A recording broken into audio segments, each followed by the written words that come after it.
Infrared spectroscopy is the analysis of infrared light as it reacts with a molecule.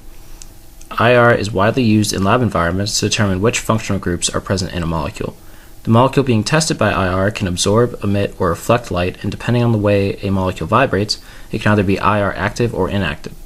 When a functional group has a vibrational pattern that presents a change in dipole moment, the group is IR active and can be recognized on an IR spectrum. For our experiment, we are using computational methods to create IR spectra of various alcohols for analysis of the hydroxyl functional group. As a result, we plan to make conclusions on the effect of nearby atoms and their electronic contributions to the variance of the hydroxyl groups in IR spectra.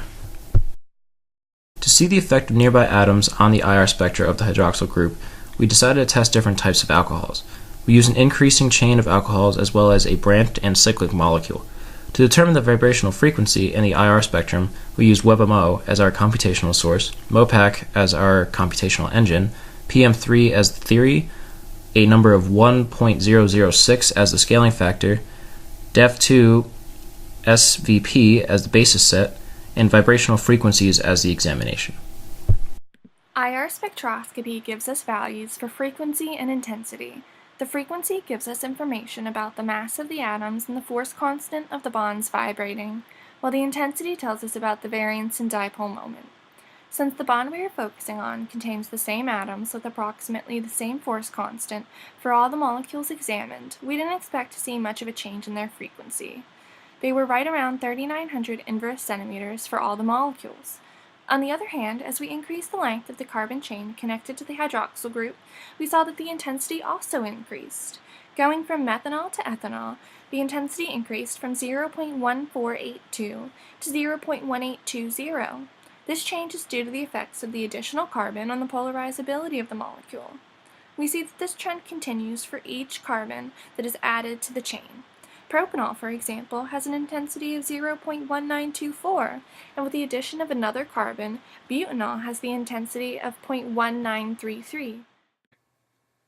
When comparing butanol, a primary alcohol, to 2-butanol, a secondary alcohol, the OH stretch intensity decreases from 0.19 Raman to 0.170 Raman. This can be explained by the addition of alkyl groups, resulting in more inductive donation of electrons. This decreases the polarity of the OH group and hence less variance in the dipole moment. Now remember that variable dipole moments are the key drivers of vibrational intensity. You can see that phenol is super intense, with an intensity of 0.2761 Raman. This is due to the fact that phenol has a benzene ring that has high electron density due to resonance. This pulls electron density away from the hydroxyl group, causing vibrations to either have high dipole moments close to the ring or low dipole moments further from the ring. As a result, a high intensity is presented for the OH stretch. The variance of OH stretching was tested with IR absorption.